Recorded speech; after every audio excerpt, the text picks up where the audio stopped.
Live. On commence le live. Tu veux raconter ta vie, les gens ils vont tous être au courant. Voilà. Donc le temps que les gens nous rejoignent, Bezrat Hashem. Un sujet extraordinaire. Alors un sujet extraordinaire. On est en train d'essayer de lancer la page. Voilà. Vu que sur une page on peut avoir accès à beaucoup plus de monde que sur un profil. Ça c'est premièrement. Et puis moi directement une page je peux la diriger en direct. Parce que vu que sur les profils on voit les photos, les commentaires, les ceci, les cela, les standards. Alors que sur la page, on voit rien de tout ça. Donc à partir de maintenant, tous mes cours seront donnés en direct depuis la page. Donc j'invite tous ceux qui regarderont ce cours, Bezrat Hashem, à inviter tous leurs amis à liker la page et à suivre la page. D'accord? Donc faites-le quoi, qu'il y ait de plus en plus de monde. Bezrat Hashem pour ces cours qui sont très sympathiques, avec l'aide de Dieu. Donc aujourd'hui, on est chez nos amis les tireurs d'élite de Natania. Ah, c'est votre nom, hein? C'est votre nom. Betty, c'est votre nom. On fait quoi? On fait quoi? Si, moi je donne les noms et tout. Attendez, un jour on va prendre tous en photo, etc. On va montrer vos têtes, les tireurs d'élite. Bezrat Hashem. Donc les tireurs d'élite de Natania, le principe du cours c'est le suivant. Il y a un qui nous regarde, c'est toi? Il y a un qui regarde, il est dans la pièce. Attends. Bezrat Hashem. Donc le principe c'est, on est avec les tireurs d'élite de Natania. Bezrat Hashem. Donc le principe est simple. Ok? Le cours n'est pas préparé. Il n'est pas préparé. C'est un cours à sujet libre. Donc vous venez vous poser la question que vous voulez, comme ça au rabbin, et en direct live, le rabbin il vous répond. C'est simple, non? Voilà. Donc pour ceux qui viennent de rejoindre, partagez la vidéo avec vos amis, invitez vos amis à aimer la page pour qu'on ait de plus en plus de personnes qui participent au cours, avec l'aide de Dieu, qu'on fasse un grand Kiddush Hashem. Bezrat Hashem, si on me voit, moi je me vois. D'accord? Ne paniquez pas, ça va aller. Voilà. Bezrat Hashem. Donc, c'est quoi la question? Les tireurs d'élite. Le principe, c'est que vous devez poser la question. Ça va arriver chez toi d'ici quelques minutes. Donc, c'est quoi la question? Il y a une question, il n'y a pas de question? On l'a posé tout à l'heure. Pourquoi on voit que dans les 10 commandements... Dans les 10 commandements, il y a un des commandements, c'est tu honoreras ton père et ta mère. Mais on dit que pour le Shalom Bayit, parfois, il vaut mieux s'éloigner de ses parents si jamais ça risque d'être néfaste au Shalom Bayit. On reprend. Un mari et sa femme. On reprend la question. C'est pas ça la question? Si, c'est la question. Bien, Betty, bien, magnifique. Ben pour Joseph, Betty, comme d'habitude. Dieu bénisse pour elle. Elle se marie bientôt. On n'a pas donné de nom. Ah, beaucoup de bonheur. Bezrat Hashem. Elle a son mari. Hey, celui qui fait l'ablution des pieds. Non, on n'a rien dit. En mettant. Oh, Hashem. On y va. Non, mais on rigole. Ça va, on rigole. Faut se détendre dans la vie. Kadosh Baruch Hu, il nous a dit qu'il faut être Bessimcha. On est Bessimcha, on se détend. Bon, Hashem, dans son futur, il fait pas l'ablution des pieds. Bon, au Beth Amikdash, Bezrat Hashem, on la fera. Avec l'aide de Dieu. Voilà. Donc, encore une fois, je le dis, ce qui me ferait plaisir, c'est que tous ceux qui regardent ces vidéos invitent leurs amis à aimer cette page. Un maximum. Moi, ça m'arrange. Avec l'aide de Dieu. Ça va venir, c'est sur la page, c'est pas sur le profil. La page Raphaël Michaï. T'as pas liké ma page. Voilà, va liker la page. Voilà, on est en train de dire un truc. C'est pas le profil, c'est la page. C'est avec la photo jaune. D'accord? Bezrat Hashem. On voit en réalité, vu que le profil, c'est pas moi qui le gère. Par contre, la page, c'est moi qui gère en direct. Vu qu'on voit pas les photos, on n'a pas tous les fils d'actualité. Ok? Sur la page. Alors maintenant, vous êtes là ou pas? On rappelle la question. Dans les 10 commandements, on nous ordonne... Vous êtes là ou pas? Oui. Dans les 10 commandements, on nous ordonne de respecter nos parents. Ça fait partie des 10 commandements. D'accord? Ok. Maintenant, c'est le 5e commandement. Kavet tavicha ve'etimecha. C'est les 10 commandements. Magnifique. Maintenant, la question qu'on pose ici, les tireurs d'élite, et je suis sûr que Ravigal, t'as d'autres questions. Non, parce que c'est lui qui a lancé la question. Il a dit, je veux pas dire que c'est moi, parce qu'on va croire que c'est par rapport à ma mère et ma belle-mère. Attends, je peux ou pas? Non, mais appelle ton frère, appelle-le ton frère. Tu vas voir, on va se venger de ce qu'il nous a fait à Sarcelles. Alors maintenant, Bezrat Hashem. Alors on voit comme ça. Elias qui nous regarde. Bezrat Hashem. Attends. Alors maintenant, qu'est-ce qui se passe par rapport à ça justement? C'est extraordinaire. C'est en réalité, la question c'est la suivante. C'est quand on a des problèmes de Shlom Bayit, et que le problème c'est la mère ou la belle-mère, ou les parents, les beaux-parents, comment on doit faire? Est-ce qu'on doit respecter ses parents, ou est-ce qu'on doit respecter le conjoint ou la conjointe avant? C'est la question? Ouais. Ben, c'est au cas par cas. Pour répondre à votre question, c'est au cas par cas. Maintenant, simplement, on va expliquer d'où ça vient cette notion. D'accord? Alors, il y a des gens qui viennent et qui posent des questions directement. C'est une très bonne question, on l'abordera une autre fois. Là, on a demandé pourquoi les poskim ont instauré Moksé. On verra après. Bezrat Hashem, le Moksé du Shabbat. Alors, en réalité, ici, par rapport à la question que vous posez, il faut arriver à comprendre. Dans les 10 commandements, effectivement, on dit Kaved et avicha ve timicha. Donc, tu respectes ton père et ta mère. D'accord? Dans les lois de Kivudorim, on nous explique qu'un enfant doit respecter en priorité son père et après sa mère. Ça veut dire quoi? Déjà, on explique Kivudorim. Je vais donner un exemple qui tue tout le monde. Hein. Il y a un enfant, maintenant, ses parents, je lui demande chacun un verre d'eau. Donc, on a deux types d'enfants. On a l'enfant intelligent, qui va se dire, attends, ils m'ont demandé un verre d'eau, je ramène les verres, je ramène la bouteille d'eau, et après je les serre les deux en même temps. Ok? Maintenant la question c'est comment il va servir les verres d'eau? Donc il a la bouteille et les verres. À qui il doit tendre le verre d'eau en premier? À son père ou à sa mère? Les deux lui ont demandé un verre d'eau. Oui? La halakha nous dit d'abord au père. Pourquoi? Parce que la femme a l'obligation d'aimer et de craindre son mari.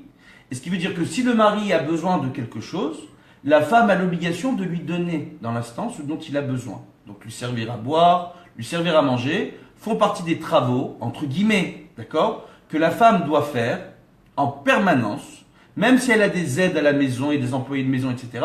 Il y a des choses qu'elle se doit de faire elle-même, donc de servir à boire et à manger à son mari. Elle se doit de le faire elle-même, parce que c'est ce qui permet au couple de garder une certaine proximité. Donc si le mari réclame à boire, la femme, avant de boire elle-même, elle doit tendre un verre à son mari. Donc qu'est-ce qu'on dit? On dit tout simplement que le père, l'enfant, il va tendre d'abord le père à son père, parce que s'il donne à sa mère va devoir prendre son verre et le donner au mari. Si la femme ne connaît pas la halakha, ou qu'elle n'a pas envie de tendre le verre à son mari, le fils, il met sa mère à l'épreuve, entre guillemets. Ça, c'est premièrement. Deuxièmement, qu'est-ce qu'on rapporte? Après, on dit, attends, il sera vraiment kedaï, il sera vraiment utile, d'accord, et ça vaudra vraiment la peine pour le père, quand il reçoit le verre de la part de son fils, de donner d'abord à sa femme, et après d'avoir un autre verre. Parce que l'obligation du mari, c'est de s'assurer aussi que la femme ne manque de rien. Oui? Vous suivez ou pas? Maintenant, c'est quoi la différence entre le mari et la femme? C'est que la femme, quand on lui dit tu dois assurer que ton mari ne manque de rien, c'est de servir son mari, c'est de lui donner les choses. Alors que le mari, lui, doit juste s'inquiéter que, pour la femme par exemple, qui est tout ce dont elle a besoin dans la maison. Il n'a pas l'obligation de lui donner en direct. Vous comprenez la petite nuance? Ok. Jusqu'à maintenant, tout va bien. Baruch Hashem. Maintenant, qu'est-ce qu'on voit? On dit, bon, le fils, il donne d'abord à son père. Le père, on lui dit, c'est Kedaï que tu donnes à ta femme. Pourquoi? Parce que tu enseignes à tes enfants le fait de devoir respecter leur mère. En plus, les enfants sont appelés à rester la majeure partie du temps plus souvent avec les mères qu'avec leur père, dans la majeure partie des foyers. D'accord? Même lorsque les mères travaillent, Ben pour Youssef, parce qu'on ne pourra jamais l'enlever. Les femmes, elles peuvent travailler, mais elles n'auront aucun problème pour arriver à gérer une maison en parallèle. Alors que nous, les hommes, baba. Alors maintenant, par rapport à ça, Bezrat Hashem, on voit justement, donc on dit au mari, tu tiens le verre à ta femme. Ça veut dire quoi? Ça veut dire, l'enfant dit, tu respectes ton père et ta mère. Le mari, on lui dit, maintenant montre qu'on doit respecter aussi ta femme et la mère. La femme, lorsqu'elle accepte, etc., il y a un équilibre qui se crée dans la famille, où chacun doit se remettre en question vis-à-vis de son prochain. Et comme ça, on arrive à construire la Havat Israël. Raison pour laquelle dans la Sechet Sota, on dit que dans la génération messianique, génération dans laquelle nous sommes, Bigvad Emshicha, on aura un gros problème au sein des familles. Parce que ce petit truc de rien du tout. Un enfant, on lui demande un verre d'eau aujourd'hui. Il n'a pas le temps, j'ai pas envie. Les parents entre eux, mais laisse-lui, il est fatigué, le pauvre chéri, pourquoi en plus tu lui demandes de te servir un verre d'eau? Oui? D'accord? Ou alors on donne à la mère, et la mère elle dit, ah là là, merci mon chéri, j'avais soif parce que ton père il fait rien de la journée, il me regarde même pas. Oui, vous le connaissez celle-là? Ah, j'adore. J'adore. Vous pensez que j'exagère en plus. Les gens, ils pensent que c'est un sketch. Baba. Alors maintenant, s'ils savaient. Ce qui se passe en plus, tout simplement, donc on voit qu'en réalité, on désunit la famille. Et on rapporte dans ma Sechet Sota, à cause de ça, il y aura la haine gratuite au sein des foyers.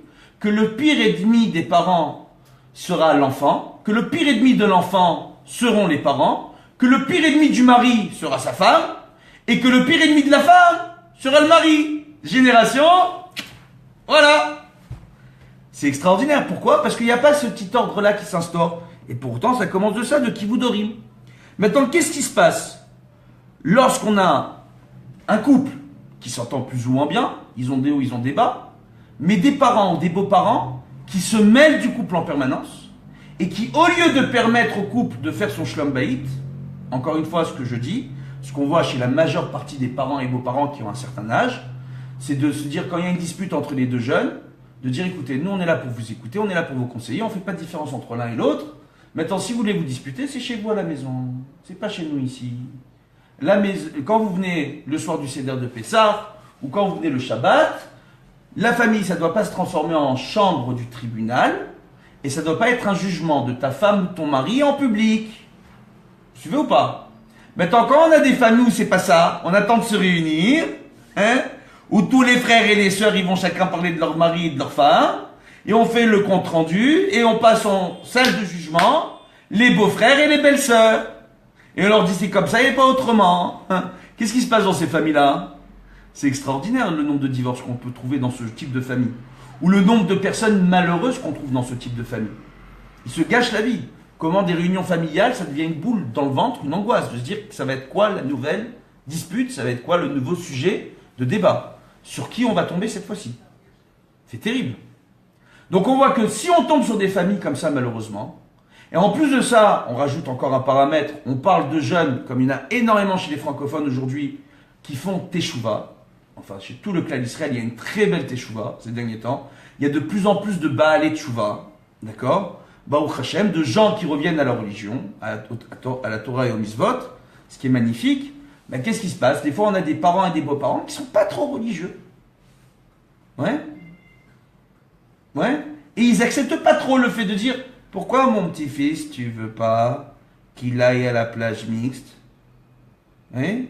Pourquoi mon petit-fils, tu veux pas qu'il regarde la télévision? C'est très bien le loft. » Je sais pas si ça existe encore, ces émissions-là. D'accord? Ou je sais pas quoi, là, une émission une émission de... Comment ça s'appelle? Des reality shows? C'est ça? Achagadol en Israël. Voilà, Achagadol en Israël. Ça existe ici? Alors maintenant... Donc par rapport à ça, qu'est-ce qu'on voit justement? On voit qu'on a un problème technique. C'est assez important. Qu'est-ce qu'on fait quand maintenant il y a, en plus du problème de Shlom Bayit, des problèmes de différence de sa façon de voir la vie? Au niveau religieux par exemple. Le Rambam dit, si on a affaire à des parents ou des beaux-parents qui veulent détourner les enfants du chemin de la Torah, c'est le Rambam qui le rapporte au nom de la Gemara, dans le Shulchan Aruch aussi on le rapporte, d'accord? Si on a affaire à des gens qui font tout pour que les enfants mangent non cachers, qui font tout pour que les petits-enfants ne respectent pas le chemin de la Torah, ils veulent donner non cachers aux enfants, leur faire voir des choses, les emmener dans les endroits où les parents ne sont pas en accord, d'accord? Lorsqu'on a affaire à des parents comme ça et qu'on essaie de discuter avec eux et qu'il n'y a rien à dire, c'est comme ça et pas autrement, et qui sont à la limite du Kaddish le jour où ils apprennent que les enfants ont décidé le soir du henné ou le soir du mariage, de laisser les tables, toute la famille, les hommes et femmes assis ensemble, mais juste de mettre au début de la soirée une petite mechitza, ou une partie de la soirée ou toute la soirée, on dit une petite séparation. Et on a des familles là-bas qui sont en train de faire le deuil déjà, ils sont en train de réciter le Kaddish. Comment il devient religieux? Il nous a mis une séparation dans la salle. Ça existe de moins en moins, Baruch Hashem. Mais quand on a affaire à des gens comme cela, malheureusement, c'est une misva pour le couple de s'éloigner des parents, des beaux-parents. S'éloigner, ça veut dire d'aller habiter ailleurs, de mettre des distances, de mettre les points sur les i. C'est très important. Maintenant, il y a une règle. Comment on fait ces choses-là? Ah, parce qu'il y a une règle. Comment on fait? En réalité, c'est un truc technique qui n'est pas rapporté dans la halakha, mais que moi que je rapporte. Si un jour le couple a un différend avec les parents ou les beaux-parents, ça change rien. Il faut que l'enfant des parents qui pose problème parle lui avec les parents. Et pas le gendre avec ses beaux-parents ou la belle-fille avec ses beaux-parents. Pour quelle raison? Parce que l'enfant, c'est le fruit de nos entrailles. Même si on se fâche avec lui, même s'il nous dit des choses qui nous vexent, on arrivera toujours à lui pardonner. Alors que le gendre ou la belle-fille restera toujours, entre guillemets, une pièce rapportée à la famille et la pilule aura du mal à passer. Tout simplement. Donc qu'est-ce qu'on voit en réalité? Et de dire clairement, de venir quand le gendre va parler avec ses parents, entre guillemets, quand le mari va parler avec ses parents, De dire, écoutez, moi j'ai un problème dans votre comportement vis-à-vis de ma femme. Ça vient pas de ma femme, ça vient de moi. La même chose dans le cas inverse. Pourquoi? Parce que le couple, on ne forme qu'un. Suivez? C'est quoi une famille? Une famille, c'est les cousins, les cousines, les oncles, les tantes, les parents, les grands-parents, les frères, les sœurs, c'est une famille. Mais c'est quoi le noyau familial? C'est le couple et leurs enfants. C'est ce qu'on appelle le noyau familial. Donc au centre de tout votre petit monde familial, il y a votre couple et vos enfants. Et eux sont votre priorité. En réalité. Et votre priorité, c'est de les éduquer sur le chemin de la Torah. En réalité. La majeure partie, moi je vous dis, dans la majeure partie des cas, lorsqu'on a affaire à des parents ou des beaux-parents qui sont moins religieux, dans la majeure partie des cas, chez les francophones en tout cas, lorsque les enfants se fâchent avec les parents ou les beaux-parents, ils n'ont pas forcément fait le travail d'essayer de rapprocher les parents et les beaux-parents. Ils n'ont pas fait forcément le travail de se dire, bien, il y a certains efforts qu'on se doit de faire. Alors, je vais vous rapporter quelques points. Alors, je sais que s'il y a des grands religieux, s'ils me regardent, ils ne vont pas être contents. Mais en réalité, voilà. J'ai des couples comme ça qui ont fait une très belle teshuva, qui sont devenus orthodoxes, qui sont partis habiter à Jérusalem, Ben Porat Yosef, qui se font appeler aujourd'hui par leur prénom hébraïque, alors qu'avant ils avaient un prénom américain, un peu comme moi, quoi, Sarcelle. Bon, égal. Alors, mettons par rapport à ça, ouais, bon, alors mettons, mais moi je le cache pas, tu vois. Je cache rien, moi. Oui, après. Mettons. Ben, on parle ni de ta mère ni de ta belle-mère, hein, bien sûr. Alors maintenant on continue. Bezrat Hashem. Par rapport à ça, qu'est-ce qu'on voit justement? On voit justement, il est mort de rire. Qu'est-ce qu'on voit justement? On voit justement par rapport à ça, tout simplement, que lorsqu'on vient et qu'on voit des jeunes comme ça qui font teshuva, moi j'ai des jeunes qui me disent, Vodarav, j'ai un problème. C'est quoi ton problème? À Pessah, nous on prend que de la matzah shmura, la méadrine, un tel ercher, etc. Et mes parents, ils ont l'habitude chaque année de ramener des gâteaux avec de la matzah ashira, genre les boulous de Paris de Pessah, là. Vous les voyez ceux-là ou pas? Je sais pas si ça s'appelle des boulous exactement. Ces gâteaux-là, avec le beddin de Paris uniquement. Le Hercher, beddin de Paris, où on dit que c'est Kachal et Pessah. Ok, les trucs qui viennent de Montmartre et Belleville, etc. Est-ce qu'on a le droit de laisser rentrer ça chez nous à la maison pendant Pessah? Alors que nos parents savent qu'on ne consomme pas, ils ne sont pas disposés à nous respecter. Et qu'est-ce qu'on fait devant les enfants s'ils viennent avec ça, etc. Je dis, attends, une minute. Tes parents, ils vont rentrer avec une baguette à la maison? Ils disent non. Donc tes parents, ils vont rentrer avec des gâteaux, c'est de la matzah ashira. Les petits, ils ont le droit de consommer la matzah ashira, de consommer que de la matzah shmura durant Pessah, c'est une khumra. Donc c'est une mesure de grande piété. Mi-karadine, on a le droit de consommer de la matzah ashira. Le Beddin de Paris, même si on peut critiquer jusqu'à demain, ils font un travail dans la cache-route qui est tout à fait honorable et je vous assure qu'ils se cassent la tête aujourd'hui. Et le président du consistoire, Joël Mergui, il fait un travail extraordinaire. D'ailleurs, il cherche jusqu'à aujourd'hui un Dayan francophone disposé à venir habiter en France pour s'occuper de la cache-route en France. Ils veulent faire avancer la cache-route. Baruch Hashem. Donc on voit que le Beddin de Paris et la cache-route en France en général, elle se porte assez bien quand ça passe par le système, entre guillemets, consistorial, ou encore mieux, par des systèmes comme le Rav Rothenberg, le Rav Katz, et j'en passe, le Rav Schlesinger de Strasbourg, et Ben Porat Yosef, on manque pas de bons herchérim en France pour manger kasher tranquillement. Donc je lui dis maintenant, regarde, toi c'est une khumra ce que tu es en train de faire. Tes parents, tu vas leur dire quoi? Vous venez pas chez nous parce que vous avez vos gâteaux? Laisse tes parents entrer avec leurs gâteaux. Ces gâteaux-là, mi-karadine, ne posent aucun problème. Mi-karadine, au sens strict de la loi. Maintenant, toi, tu veux être plus pointilleux, tu as le droit. Explique à tes enfants que tu es plus pointillé, et puis à tes enfants la halacha, d'accord? Et puis demande à tes parents, s'ils veulent ramener ces gâteaux-là, qu'ils ne les consomment pas devant les enfants. Et au grand étonnement du jeune couple, les parents, lorsqu'ils ont dit ramenez vos gâteaux, mais mettez-les dans un sac de côté et ne mangez pas devant les enfants, qu'ont fait les grands-parents? Ils n'ont pas mangé devant leurs enfants, de leurs petits-enfants les gâteaux. Ils n'en ont pas sorti un seul. C'est extraordinaire, non? Donc c'était pas compliqué. C'est compliqué ou pas compliqué? Oui ou non? Et Baruch Hashem, les grands-parents, ils ont passé un super Pessah. Et à la fin de Pessah, ils ont eu une surprise. Ils disaient, tu sais, le fait que tu nous as demandé de pas sortir le gâteau devant les gosses, on a mangé la matzah shmura, hein, mais on a mangé avec le beurre, avec la confiture, avec le Nutella, dans le mso qui, c'est en agri, c'est tunisien, dans le mso qui, etc. D'accord? Et Baruch Hashem, c'est très très bon. C'est quoi l'année prochaine? On va pas se casser la tête à ramener les gâteaux de Paris. On va faire que la matzah shmura. Oh, ça veut dire quoi? Ça veut dire que les parents, ils ont été intelligents peut-être en se disant les enfants ça les dérange, on se casse pas la tête l'année prochaine, ou réellement peut-être qu'ils ont vraiment kiffé, ils ont décidé de suivre leurs enfants, et les enfants ils élèvent leurs parents avec eux, et leurs beaux-parents. Donc en réalité c'est quoi? Il faut beaucoup de finesse et beaucoup d'intelligence, on a besoin d'être aiguillé dans ces problèmes-là, et c'est des problèmes qui se règlent sur mesure. Est-ce qu'on doit s'éloigner ou non de ses parents pour son shlom bayit? Tout dépend du conjoint et de la conjointe qu'on a, tout dépend des parents et des beaux-parents. Pour ça, on a besoin du da'at Torah. Ce qu'on appelle des questions de vie ou de mort, pour lesquelles on a besoin de faire chez la Tracham, d'aller voir un sage en Torah, connaissant ce type de problème et pouvant nous aiguiller. Vous comprenez? Idéalement, quelqu'un qui nous connaît bien.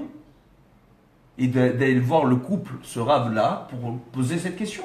Et savoir comment réagir par rapport aux parents et aux beaux-parents. Avant de détruire une famille, avant de s'éloigner, essayer de rapprocher, la Torah n'est pas faite pour nous désunir. La Torah n'est pas faite pour nous séparer les uns des autres. La Torah, elle est universelle, elle est faite pour unir l'ensemble de l'humanité. Les non-juifs autour des 7 lois de Noé, les juifs autour des 613 commandements, elle est faite pour nous assembler tous ensemble, Baruch Hashem, c'est extraordinaire, Ishtabar Shemo Lahad. Elle est là pour nous unir. Donc on a besoin du Da'at Torah pour savoir comment unir une famille et pas la désunir. Parce que quand on est appelé à devoir se séparer ou s'éloigner de certains membres de la famille, c'est que malheureusement, c'est qu'on est arrivé à des points de non-retour, à des choses très graves, où malheureusement, en tikkun, on ne peut rien réparer. Et ça, pour arriver à savoir si on est arrivé à ce point-là ou pas, il faut prendre conseil auprès d'un rave.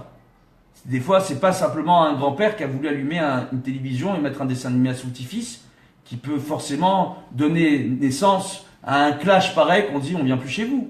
C'est pas uniquement ça, il y a une façon de parler, il y a une façon de faire les choses, il y a une façon de réagir, il y a une façon de rapprocher les gens. Pour la majeure partie des balais de Chouva qui viennent me voir, et je sais qu'à Natania, Ben Porat Youssef, il y en a plein. Les jeunes qui ont fait Teshuvah, les parents sont moins religieux, les parents ne comprennent pas pourquoi les enfants ils vont à la plage de Tzantz, plage séparée, etc. Il y en a plein, Ben Porat Youssef. Et moi, ce que je leur dis, écoutez, si vos parents, leur niveau de cache-route, il est pas... Parce qu'il y en a, leur niveau de cache-route, il est pas... Ouais, ils font pas très attention à tous les herchérim. Beaucoup de gens, malheureusement, pensent qu'en Israël, on peut manger que kasher, ce qui est vrai. Ce qui est vrai, mais on trouve des produits non kasher, même à Netanya, malheureusement. D'accord? Surtout à Netanya et Tel Aviv, on trouve des produits non kasher. Donc, qu'est-ce qu'on voit? Et on fait pas attention, en fait. Et ce qui se passe simplement, c'est que des fois, aussi, les gens chez eux à la maison, ils font pas vraiment attention entre le lait et la viande et plein de choses comme ça. Et les enfants me disent, qu'est-ce qu'on fait? Ils nous ont invités à manger chez eux. Je dis, c'est pas compliqué. Tu prépares ton tupperware, ta nourriture, et tu apportes tes couverts Khatpehami, tu fais ce coup-là, et tu demandes à tes parents quand ils t'accueillent, ils te mettent des couverts en plastique, des beaux couverts en plastique, des gobelets en carton, sinon tu les ramènes toi, tu ramènes ta propre nourriture, et au fur et à mesure, tu leur expliques quels sont les herchérim qui est mieux de manger, comment il faut séparer le lait de la viande, et au fur et à mesure, tu expliques. Mais dans la majeure partie des cas, les parents font l'effort vis-à-vis de leurs enfants. À partir du moment où ils commencent à faire l'effort, dans la majeure partie des cas, les parents, en plus, comprennent quel kiff c'est en réalité de faire la cache-route. Et ça a une véritable influence sur eux et sur leur existence en plus. Ils le voient au jour le jour, Baruch Hashem. À la finale, ils font la cache-route pour eux-mêmes. Ils avancent. C'est extraordinaire. Extraordinaire. Comment d'arriver à un point à l'autre? Comment on peut faire les choses? Comment on arrive à relier les choses entre elles? Donc il y a des choses qui sont importantes.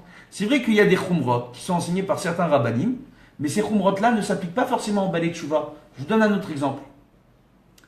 Quand on a des parents qui mangent beddin, ou qui mangent rabbanout, ils mangent la viande de la rabbanout, d'accord? Où la surveillance est moins stricte que certains herchérim la méadrin, d'accord? Donc des herchérim qu'on appelle badat, ce qui veut dire beddin sedek, c'est des initiales, ce qui ne veut plus rien dire aujourd'hui, parce que n'importe qui peut monter une association, se la faire appeler badat, ce qu'il a envie, et dire qu'il surveille des produits et des aliments à travers le monde, et ramener des bonbons et des trucs. On a déjà eu des problèmes comme ça, avec différents herchérim, qu'on a été obligé de rappeler à l'ordre. Il y avait des herchérim avec badat, en Israël, qui, à un moment donné, ont voulu commercialiser les mentos en Israël, avec les gélatines animales dans le mentos, interdites dans le monde entier.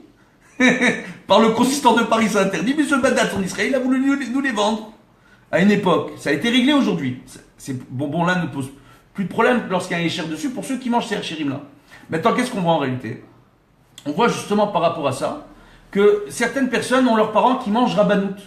Donc, beddin de Paris, entre guillemets. Viande beddin de Paris. Et nous, on mange la méhadrine, on a fait teshuva, on est les enfants, on mange la méhadrine. Oui.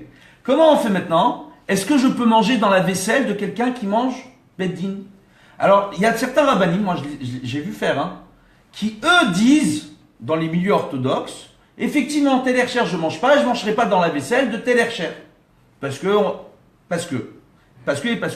Mi karadin, en réalité, à partir du moment où on me dit que c'est cachère et qu'il y a une surveillance du beddin rabbani, d'accord, donc de la rabbanout en Israël ou du rabbinat de Paris, donc d'entité reconnue, ok, pas d'organisation privée avec des rabbins privés, etc., qui donnent leur chérim. Il faut faire attention à ces choses-là. En France, ils ont beaucoup de problèmes avec les dictages, etc. Il y a même des produits avec des fausses étiquettes. Je ne vous raconte pas ce qu'on voit aujourd'hui à travers le monde, le nombre de problèmes de cache-route qui peuvent exister, malheureusement. Et alors que ça n'a aucun rapport avec les rabbins, des fois, hein, on a affaire des fois à des gens qui distribuent des produits qui ne sont pas cachers et qui mettent des faux tampons. C'est des distributeurs qui ont un problème. Donc maintenant, qu'est-ce qu'on voit justement par rapport à ça? On voit justement, hein, mais ils font jamais long feu. Et par rapport à tout ce qu'on est en train de dire, justement, donc qu'est-ce que fait un couple de balai de chouva? Alors, deux possibilités, manger dans du khatpé ami chez leurs parents, ou autre possibilité, en réalité, mi-karadine, à partir du moment où les parents ne mélangent pas le lait et la viande comme il faut, ont un niveau de cache-route comme il faut, n'ont pas de problème dans leur four au niveau de la cache-route comme il faut, donc pas de mélange dans le four, pas de mélange, pas d'embrouille, entre guillemets, dans la maison en termes de cache-route, mais que le niveau de surveillance des produits qu'ils consomment, bien que les produits sont cachers, il est moindre par rapport au niveau que j'ai l'habitude de consommer, on a le droit de leur dire de nous cuisiner dans leur propre vaisselle à eux des produits d'un niveau de cache-route supérieur, avec une surveillance supérieure, donc la méhadrie, dans leur vaisselle, et de manger dans leur couvert. Ça ne pose aucun problème, ikaradine. Et c'est une chose que j'explique à nombreux de balai de chouva. Parce que quand ils arrivent avec leur chumrot, entre guillemets, beaucoup de gens, les gens quand ils font teshuva au début, on dit qu'un bal teshuva au début, il se met en colère. Après, avec le temps, il est chacham, il commence à expliquer les choses. Lorsqu'ils viennent et qu'ils expliquent, chez la majeure partie des parents, chez qui des balai de chouva ont tenté de faire cette expérience-là, avec le temps, les parents ils se disent, attends, c'est lourd, à chaque fois que les enfants ils veulent venir, on est obligé d'acheter la méhadrine pour eux. D'accord? Viens, on achète la méhadrine tout le temps. Et comme ça, le Baal Teshuva, il fait rentrer un meilleur hercher dans la maison de ses parents, ou la maison de ses beaux-parents. Quand ils jouent le jeu, et la majeure partie des gens jouent le jeu. Et comme ça, on est unis, on s'élève tous ensemble. Au Hachem. C'est ce qu'il y a de mieux. Donc, pour votre question, c'est relatif. D'accord? T'as d'autres questions, Yigal, ou c'est bon? Non, c'est bon? Tu veux pas te... Bon, Bezrat Hachem. Donc voilà, c'était le cours du jour, avec l'aide de Dieu, pour tous ceux qui ont regardé cette vidéo. Alors, je vous demanderai de façon massive, pour que je puisse être un peu plus actif sur ce réseau social, de partager cette page, de demander à vos amis d'aimer cette page, vu que je n'ai pas le fil d'actualité. Le fil d'actualité est géré par 3 jeunes, auxquels moi je n'ai pas accès, à cause de tous les problèmes de tzniut que ça peut poser. D'accord? Baruch Hashem, pour moi, à mon niveau, à moi en tout cas, d'accord? Et alors que sur la page, j'ai aucun problème pour pouvoir la gérer. Donc, aimez, likez un maximum la page, tous les cours à l'avenir seront faits depuis la page, et puis le profil. À bientôt, bracha v'atzlacha, c'était le cours du jour.